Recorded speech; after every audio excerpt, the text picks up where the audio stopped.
Amara's hands were shaking as the paper slipped from her fingers and hit the classroom floor. The sound wasn't loud, but the laughter that followed was. 23%. A boy shouted from the middle row. No way, she did worse again, another voice added. Amara didn't move at first. Her eyes stayed fixed on the red ink bleeding across the page like it was permanent, like it was who she was. The teacher didn't bend to help. Instead, she tapped her desk. Pick it up. Amara slowly crouched, her fingers cold, and grabbed the paper.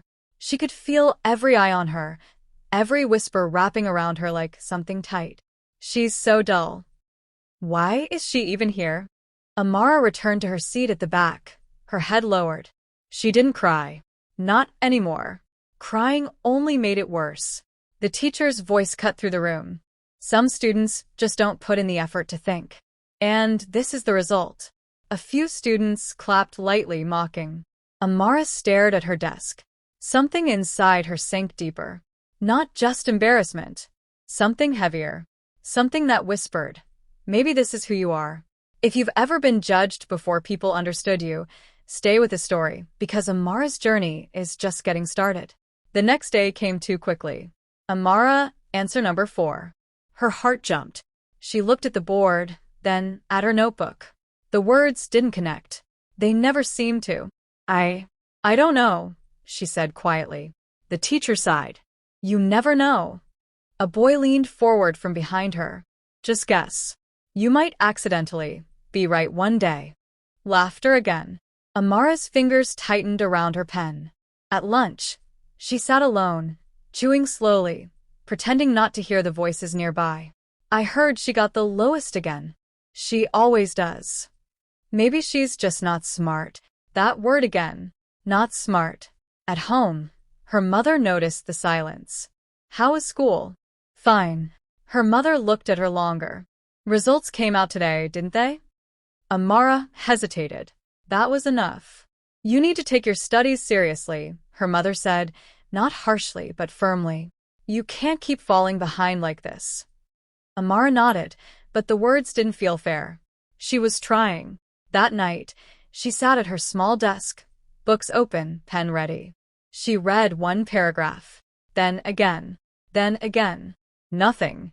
Her head slowly dropped onto the table. Why don't I understand? She whispered. Silence answered. Her chest tightened. What if I'm just not smart? The thought stayed longer this time. Heavier. Real. The next morning, things got worse.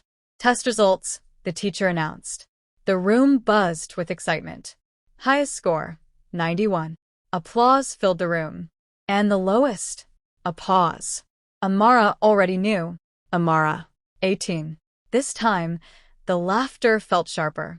Closer. The teacher walked up to her desk and placed the paper down. You need to consider your strengths. Academics may not be one of them. The words didn't sound loud, but they echoed. Not one of them. Amara stared at the paper. Her chest felt tight again, but something else was there too. Something building. After school, she didn't go home. She walked slowly until she found a quiet place and sat down. The noise of the day replayed in her head. Dull. Slow. Not smart. Not meant for this. She clenched her fists. Maybe they're right, she said under her breath. Then she shook her head slightly. No. The word felt small, but it was there. No. I just don't understand. She paused. That doesn't mean I can't. The difference was small, but it mattered. For the first time, the thought didn't end with defeat. It ended with possibility. The next day, Amara tried something different. She didn't rush through her books. She slowed down. She asked herself questions. She rewrote notes in her own words. It wasn't easy, but it felt different. In class, the teacher asked a question. Amara raised her hand halfway. A whisper came from behind. Don't embarrass yourself. Her hand dropped, but the thought didn't disappear. After school, she stayed behind. The classroom emptied slowly. Her heart pounded as she walked to the teacher's desk. Excuse me. The teacher looked up. Yes. I don't understand the lesson. The teacher leaned back slightly. That's not new. Amara swallowed. Can you explain it another way? There was a pause. Then the teacher gestured. Sit. For 10 minutes, the explanation was slower, simpler, not perfect, but clearer. Amara followed along, step by step. Something clicked. Not everything, but something. Thank you, she said quietly. The teacher nodded. If you want to improve, you'll need to work harder than the others. I will. And this time, she meant it completely. Days passed. Amara changed. She woke up earlier, studied in smaller pieces, asked questions, even when it felt uncomfortable. The laughter didn't disappear, but it started to lose its power. One afternoon, a girl beside her glanced at her notebook. You wrote all this? Amara nodded. That's actually good. Amara blinked. It wasn't mockery. It was something else. Her next test came.